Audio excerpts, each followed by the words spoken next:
claiming that his throat was nearly slit in prison. According to Diddy, he was asleep in his cell and he woke up to a man standing over him with a shank at his throat. An inmate from Fort Dix prison just exposed something he definitely shouldn't have let slip. Footage of Diddy from behind bars and reports of him being targeted are spreading like wildfire on social media. After 50 Cent's documentary hit Netflix, explosive new evidence and testimony tying Diddy to past crimes have emerged. And in this video, we're diving into everything that's gone down with Diddy in prison, along with an in-depth breakdown of a major new criminal investigation that launched just last week. He is just a working class stiff while he's at Fort Dix. So when you're at a prison and somebody says, you read any good books lately, Diddy is the answer. He's the guy to go to because we got video of him at Fort Dix reporting for work in the library where he is making recommendations and handing out different movies and books for his fellow inmates. I'm really fascinated just by the library But itself. you're seeing him here. This is him reporting to work, taking off his jacket, taking off his scarf, and settling in for a day on the job. It looks like a public school library. Yeah. It's This was the chapel, and this is the media library in the chapel, which is where Diddy's currently working. He's working in a Life Connections program, which is an 18-month program that helps rehab people and get them closer to spirituality, to charity groups, and with that, it will shorten his sentence. But in this media library, he helps inmates with religious material, rent out movies, that kind of stuff. You see him pushing a really cart interesting with a TV on it. Yeah, I mean, he was in the laundry room when he first got there. Yeah, So this got to be his first This got to assignment. be a promotion. Yeah. It feels like a promotion. It feels like maybe he tried the lunchroom and put in a request for something different. Yeah, it does I mean, believe he is a it does media sound like mogul. he used maybe possibly some connections to get a better job. This video barely scratches the surface, and what's really happening is much more sinister. Look, despite Diddy appearing relaxed here, surrounded by smiling faces, the truth is he's living in fear. Over the past year, Diddy has survived more than 3 separate violent attacks, each coming dangerously close to ending his life. Whether he's locked up at the Metropolitan Detention Center in New York or Fort Dix in New Jersey, he's got a massive target on his back. Diddy is claiming that his throat was nearly slit in prison. According to Diddy, he was asleep in his cell and he woke up to a man standing over him with a shank at his throat. It's important to understand that this incident was not an attempted murder.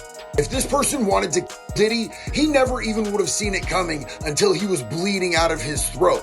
This was a warning, and this was a mark of things to come for Diddy. First off, Diddy is down on a bad charge, and it doesn't matter that it's not like a child charge, it's still a sex charge, and people in prison, they don't like that. Even though it's a prostitution charge and the prostitutes that he had transported across state lines were men, it's still a sex beef. That honestly is going to seem even weirder to dudes in there. Also have to keep in mind that Diddy has a lot of money, and they're going to want that money, and they're going to get that money out of him whether he wants them to or not. Also have to keep in mind that Diddy is famous, so if you were the dude who beat up, stabbed, or clapped Diddy's cheeks, that gives you a certain amount of clout in prison. Someone's deliberately sending Diddy a clear message: keep your mouth shut and don't drop any names. To really grasp what I'm getting at, let me break down what Diddy was actually charged with. Back in September, when authorities first locked him up, federal prosecutors hit him with serious RICO charges. Now here's where it gets fascinating. Even though this was supposedly a RICO investigation, Diddy was the only person named. It's crystal clear that Diddy wasn't operating solo, and these very same accomplices are now actively trying to intimidate him into keeping quiet. Mark, Diddy is going to spend definitely 2+ years in a federal prison. I just want to lay this out right now. He is a target because they talked about this in court. They said somebody tried to shank him already, and that he is a big target. Are you concerned that Sean Diddy Combs could be assaulted, violently assaulted? Is that a thing? Because based on what was said in court, it feels like a thing. Yeah, it clearly is a thing. I mean, they're already, and he did not want to make a big deal of it. They already tried to shank him once at the MDC. and that was thwarted. Remember, Diddy never imagined he'd actually land behind bars and believed that even if convicted, he could simply leverage his powerful connections to escape consequences. Diddy wasn't just another entertainment mogul. He had direct access to some of the world's most influential figures: Bill Clinton, Obama, Trump, and even members of the British royal family all maintained close relationships with Diddy. Don't you hate people that don't know when to shut the hell up? Now look, it's this Diddy thing. Look what he's saying now.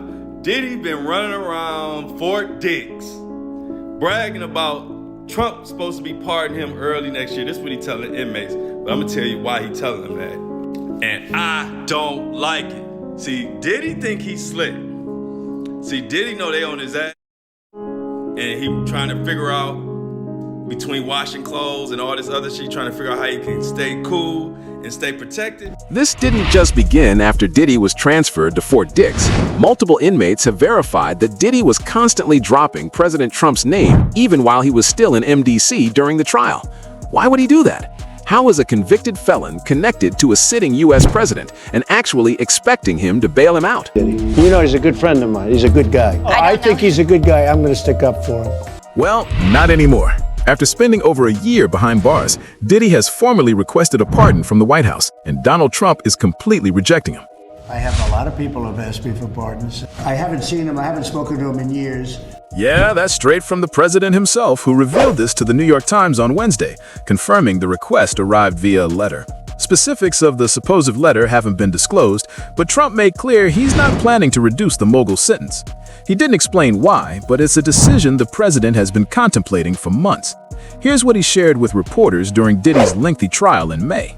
He used to really like me a lot. I don't know. I would certainly look at the facts. If I think somebody was mistreated, whether they like me or don't like me, it wouldn't have any impact. Word broke about the pardon denial roughly a month following Diddy's attorneys submitting paperwork to challenge both his sentencing and guilty verdict. Here's the real kicker. The sole reason Trump declined to grant Diddy clemency was 50 Cent. And 50 Cent's involvement will keep surfacing throughout this entire saga. Whenever Diddy believed he'd slip through without facing repercussions, 50 Cent stepped in to block him. The moment news surfaced that Diddy intended to exploit his relationship with President Trump for potential pardon, here's exactly what 50 did. Don't give a damn. He don't give a damn. He literally is saying he's going to reach out to Trump to remind Trump of the things that P. Diddy has said about him for the sole express purposes of making sure that Trump doesn't pardon Diddy in the event that Diddy gets convicted of sex trafficking and racketeering. That's what 50 Cent has sworn to do.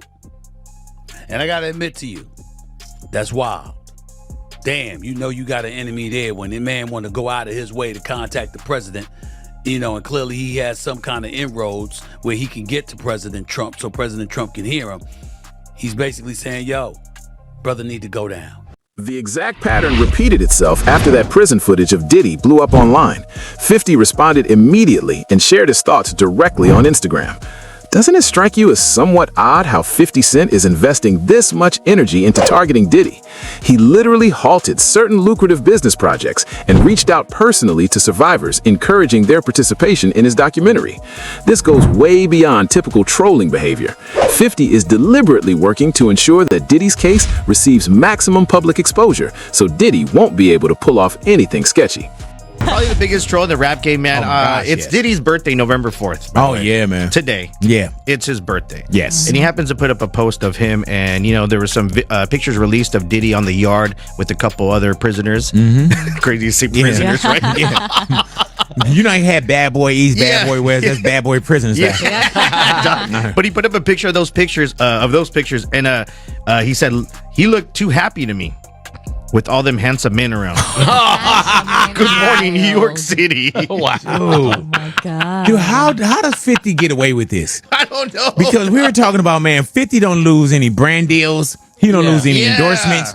He can walk in and sell TV shows. Oh, yes. You know, he can be in the boardroom and also be petty as hell, too. Yeah. Yeah, man. Even when he sat down with us, he kind of explained a little bit about him and Diddy and the beef. I haven't had issues with Puffy. I don't like him like that. Like, I don't like things that he would do. Right. And make me uncomfortable. So we're speaking on Diddy. We're speaking on Puff. Yeah. Okay. But I don't have that thing where we ain't had no thing. I wasn't sending nothing at him, big. If it was on the street side like that, we would be actively doing things to each other. I still don't understand. And we wasn't doing that. I was still trying to figure out, you do a lot. Yeah, he does a lot. You do a lot. And the uncomfortable part was when he was talking to the Breakfast Club. And he was mentioning how Diddy wanted to take him shopping. He said something fabulous, and he goes, but me and you, we ain't party. Like, we need to party. What is he talking about? That's the kind of stuff that when people say that to me, I get a little uncomfortable. I get uncomfortable. Like he said something to me one time, a long time ago, at Chris Knighty's wedding. He told me he'd take me shopping. I looked at him like, what you just say? Let me move, man, before I do something. You're gonna make me mess up the wedding. Oh, that's a nice gesture. Let me get out of it. No, dude, you take me. That's what a guy says to a girl. Hey, dude, that sounds like something Mariana would say. Yeah, that's a nice gesture. Like, nah, you don't. Great. The public attention 50's brought, combined with the proof he revealed in his documentary, stands as the sole catalyst for survivors finally getting some accountability. Diddy has been attempting every possible method to pressure 50 into stepping away. Reportedly, Diddy actually delivered a message just one day following his documentary about Sean Combs' offenses being broadcast. 50 got a flower arrangement sent from Diddy. 50 shared this on his Instagram, explaining that he understood what Diddy was genuinely attempting to communicate. Diddler has sent 50 Cent some damn flowers while he locked up, bro. All right, we all know Diddy is mad about this whole docu-series that 50 put out on Netflix and is #1 going crazy, so you know he mad. Now, according to 50, all right, these are some warning flowers. Y'all know how Diddy used to get down. You know, he used to send people shit in the mail. He'll send a nigga blow up a car. Y'all know how he get down. So if he mad, clearly he's mad about this documentary. Bro sent 50 some flowers at his hotel while he was in Miami, bro. Now, I ain't gonna show the address on these flowers, but 50 posted the whole address. Now, in the caption, 50 said, "What kind of gay shit is this? Diddy send me flowers at Club 11, LOL. LOL, why all the foreplay? Get busy, you know I'm stupid." Then he commented again and said, "A warning, I'm 90s grimy. You don't warn me, LOL." So y'all know why Diddy sent this. He ain't send it because he happy or proud of 50 for dropping this goddamn docuseries on his demon ass, bro. Returning to the situation behind bars, official legal filings show that Diddy's life was rescued by a guard following an assault and intimidation attempt. According to reports, Diddy awoke with a blade pressed against his neck and could have suffered serious harm had a close-by guard not intervened to protect him. Currently, Diddy is compensating fellow prisoners for his personal protection. Diddy had something very scary happen to him. One of his close friends is speaking out and saying that while he was sleeping at the MDC Brooklyn jail, somebody came and put a knife, pressed it to his throat. Now, as I keep digging into the story, they're saying yes, a correctional officer or a police officer was the one who came and basically helped him out and quote unquote saved him. Yes. And so, you know, obviously Diddy's lawyers are trying to use this as a way to just get him even moved to a different location. But right now, everything is kind of staying as is. Yeah, his safety being an issue when he's supposed to be, I think in some sort of protected environment. Remember MDC, isn't that where the Epstein situation happened? The lawyers, when they were speaking on Diddy being in prison and the circumstances him being in prison, I didn't never hear about this and nobody ever said anything about this. And I want to know if it's in the prison records. They said one of the guards stopped a dude from shanking Diddy. Now, I'm like, if he was doing all this positive shit in jail and they was talking about he was, all the inmates loved him and they was employing him and doing standing ovation, I wonder what inmate was trying to shank him. Was that one of the Tupac?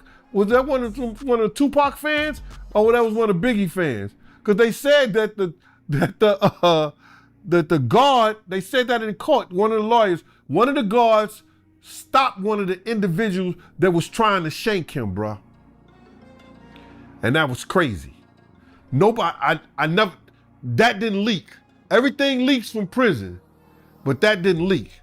Nobody wrote home and say, yo, dudes is in here trying to stab Diddy up. But the lawyers mentioned that today. I want to see if they're going to investigate that right there.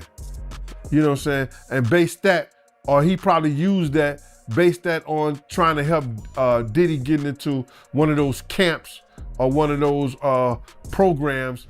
Gene Deal, who previously worked as Diddy's personal security, actually held a position as a guard himself, and he just went public discussing how inmates like Diddy behave while incarcerated. Gene revealed something totally unexpected. He forecasted what Diddy could potentially do if he's stuck remaining locked up. It's not exclusively organized crime or fellow prisoners that Diddy needs to fear. Incarceration wreaks serious havoc on someone's mental state, and based on Gene Deal's assessment, Diddy lacks the resilience required to endure imprisonment. If circumstances become unbearable, Diddy may simply choose to take his own life instead.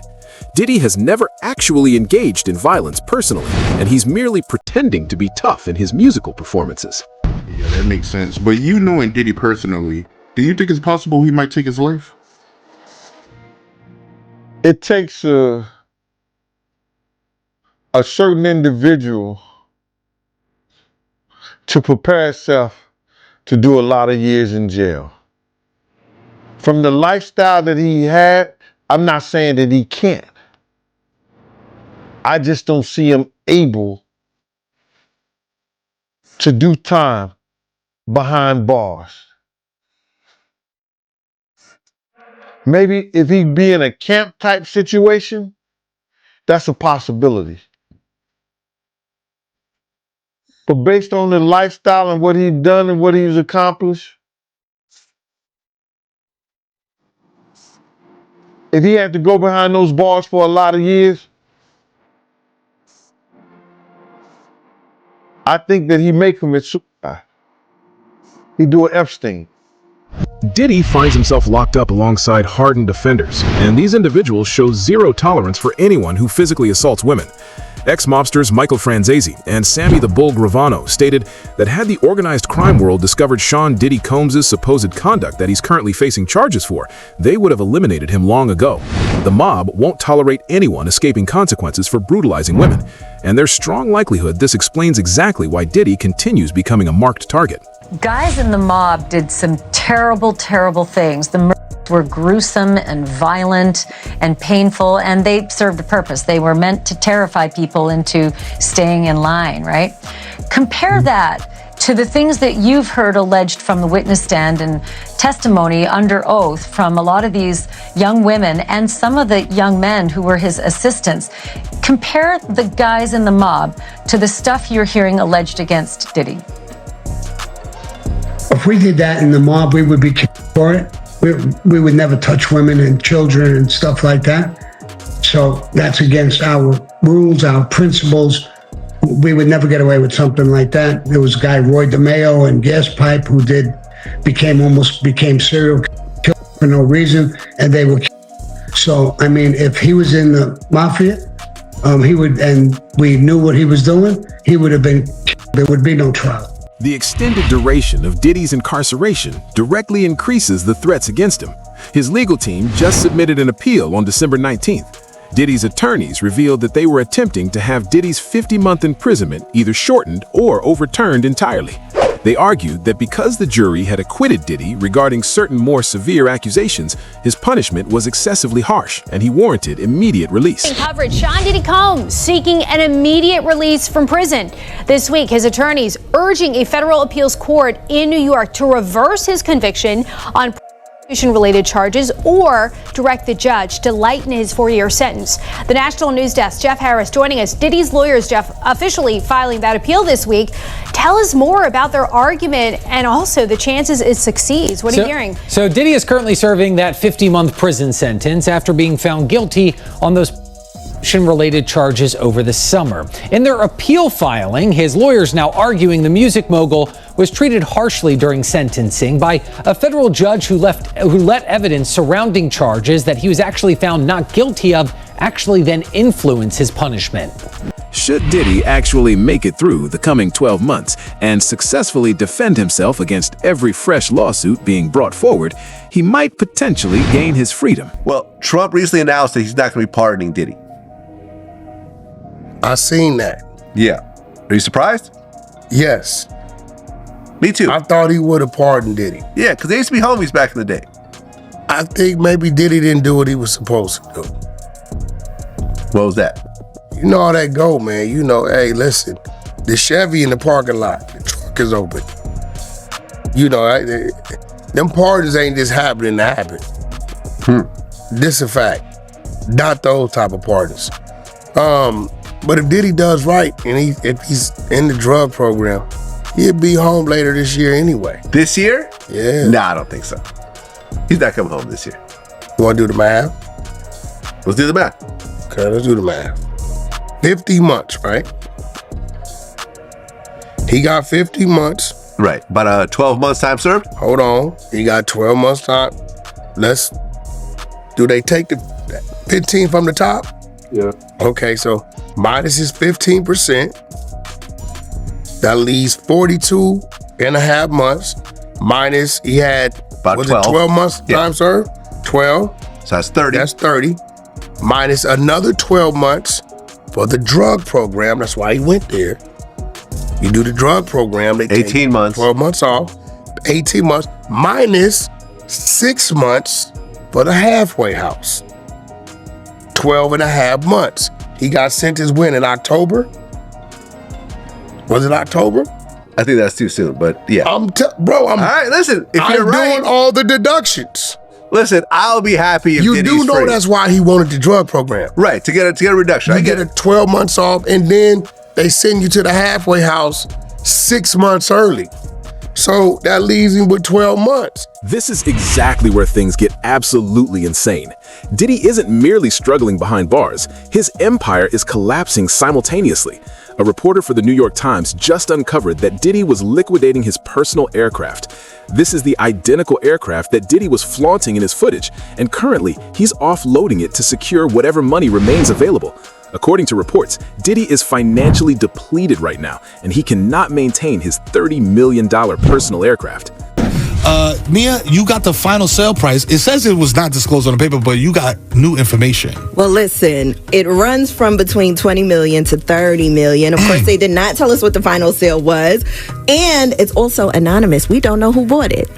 Listen, I'm not mad at that person. Whoever that is, Keep it anonymous. Keep it anonymous. Like, listen, when I'm at the dispensary, I check out anonymously. You know what I'm saying? Because I don't want y'all to know what I'm getting in the bag. So, same thing applies here. If you're buying Diddy's PJ, you might want to keep that on the low. Keep that on the low. Like you say, you probably get a paint job after that. You feel me? Just put primer over the Bad Boy logo. Like, yo, we gonna cover this up real quick. Can you imagine what that pre-purchase inspection was like? Yo, yo, we was talking about this off mic. All the cracks and crevices. Big Room Raiders energy. We're going in there with the black. Yo, you gotta get the black light. Black light. They don't even want to check the engine. We don't care about the engine. We don't care about none of that. Check the carpets. Check the chairs. Rip out. We gotta reupholster this whole joint. Everything. Now, this was actually sold due to legal pressure. So maybe he's using these funds to, pay the lawyers, pay the staff, because I know the staff was also waiting for some money while he is incarcerated. Right. That's what happens when the boss goes down. You know what I'm saying? Them checks slow up. Diddy requires these funds to defend himself against the accusations mounting before him. The LA County Sheriff's Department just revealed that a fresh criminal probe targeting Diddy has been initiated.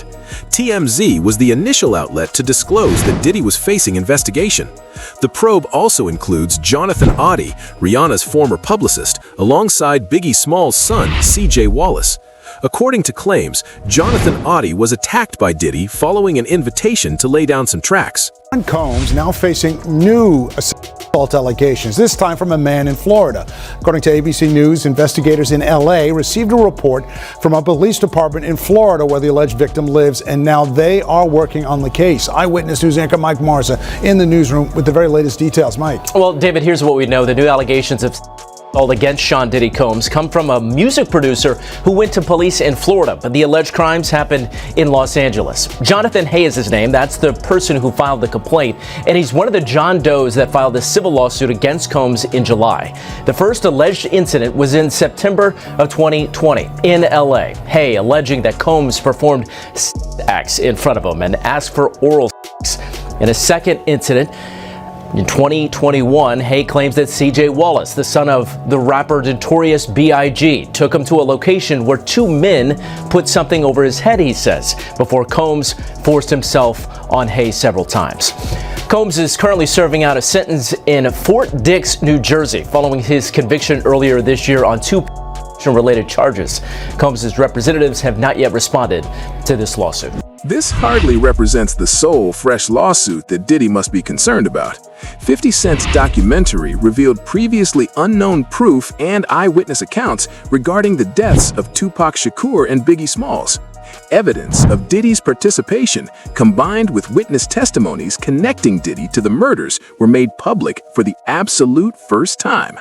My favorite thing about 50 Cent's Netflix Diddy documentary is how he built a timeline off of this information. And one of my favorite parts of this documentary is them really getting into the timeline of events when it comes to Tupac and Biggie. And it really gives us a lot of perspective from people that were close to the situation, and a lot of people allege in this documentary that they believe that Diddy was very jealous of Tupac. And they pretty much go through everything from the quad incident and Tupac believing that Puffy was behind it, like he said in the Vibe interview. And they lay out this whole timeline of the downfall happening perfectly, in my opinion. We are even hearing from Greg Kading, the detective that worked on Tupac and Biggie's case in this documentary. He is the investigator that did that proffer agreement with Keefy D way back in 2008, where Keefy D alleged that Diddy tried to offer him $1 million to take out Tupac and Suge Knight. And Tupac's trial with Keefy D is coming up very soon in early 2026. And we know that Diddy's name has been dropped at least 200 times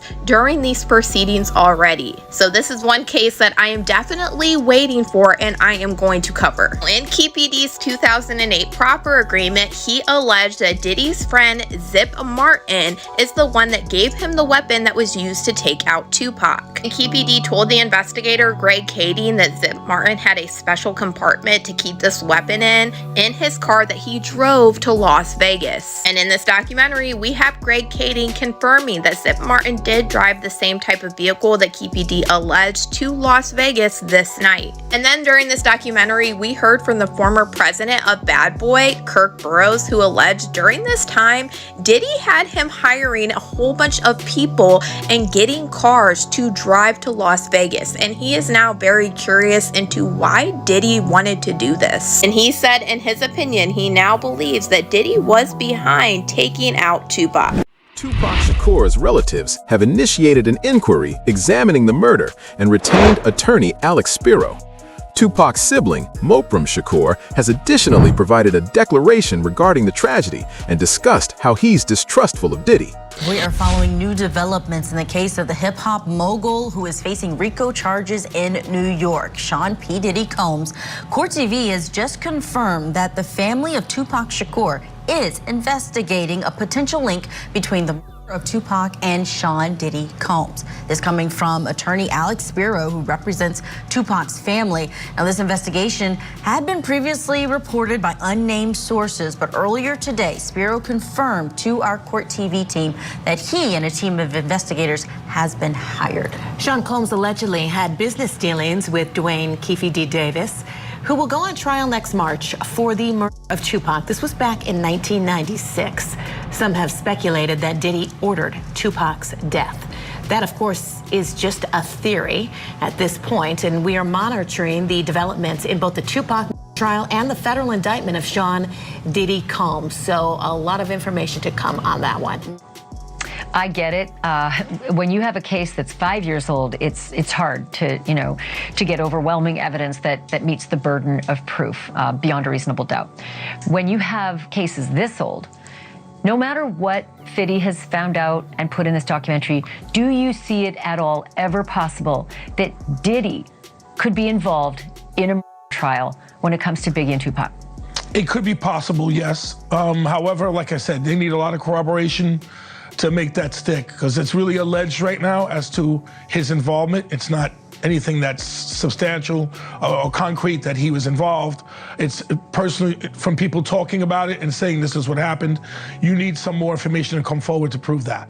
The probes are intensifying. The walls are tightening around him, and the allies he believed would shield him have completely vanished. If you assume this concludes now, you're wrong. Subscribe, activate notifications, and remain tuned in, because the upcoming revelation could transform everything.